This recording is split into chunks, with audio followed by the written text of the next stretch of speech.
প্রণাম দাদা গো। তব কল্যাণ হোক ভগ্নী পদ্মাবতী।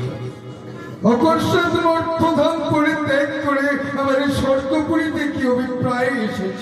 দাদা, আজ তোমার এই বোনের মনের কথা তুমি যদি শুনতে চাও, তবে যেন তোমার এই বোনের সঙ্গে তোমায় করতে হবে তিনি সত্য অঙ্গীকার। অঙ্গীকার? এ তুমি কি বলছো ভগ্নী পদ্মাবতী?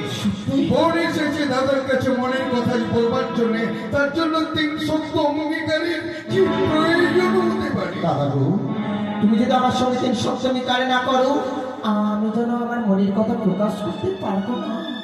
এ তুমি কি বলছো ভগ্নী পদ্মাবতী? সত্যই। তোমার সঙ্গে 3 সত্য অঙ্গীকার আবদ্ধ আমাকে হতেই হবে। বেশ, এমন কোন অভিপ্রায় এসেছ তোমার সঙ্গে 3 সত্য অঙ্গীকারে আবদ্ধ হইলাম আমি? বলে দাদা, 1 সত্য 2 সত্য সত্য দিনবা 1 সত্য 2 সত্য সত্য 3 বার। ভগ্নী পদ্মাবতী যাহা বলিবে পালিব শতবার। ভগ্নী পদ্মাবতী যা বলিবে আমি পালিব শতবার। দাদা গো, আমি শুনেছি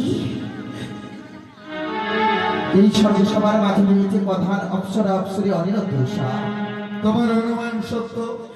তাই তো আমার মনে বড় বাসনা জেগেছিল, তাদের নৃত্যগীত দেখবো এবং শ্রবণ করবো বলে এসেছি তোমার নিকটে। উত্তম উত্তম অভিপ্রায় তোমার ভগ্নী পদ্মাবতী।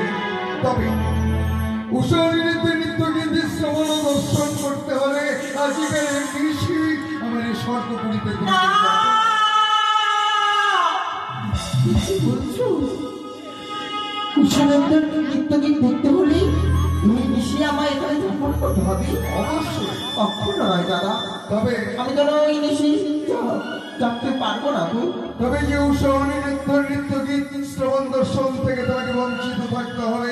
কি বলছো তুমি? কারণ প্রতিদিনের নেই, আজও কিছুক্ষণ আগেই তারা নৃত্যগীতি পরিবেশন করে নিজের বিশ্রামালয়ে ফিরে গেছে।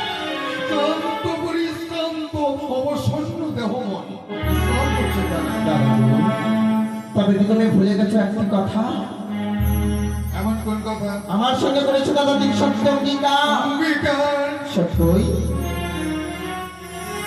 যার জন্য বুঝি তুমি কঠিন চক্রান্ত করে আমাকে অঙ্গীকারে আবদ্ধ করে নিয়েছি। বেশ, আমি শুনেছি কোন অতিথি বৈমুখ হয়ে ফিরে গেলে নাকি সেই গৃহস্থের অকল্যাণ হয়। তাই আমি চাই না আমার এই স্বর্গ সভার অকল্যাণ হোক। বেশ, ক্ষণিকের জন্য তুমি আমার স্বর্গপুরী পরিদর্শন করো, আর আমি দেখি দেবর্ষি নারদকে নিয়ে তাদের আনয়ন করতে পারি। তবে জন্য প্রণাম হই দাদা। তবে কল্যাণ হোক ভগ্নী পদ্মাবতী।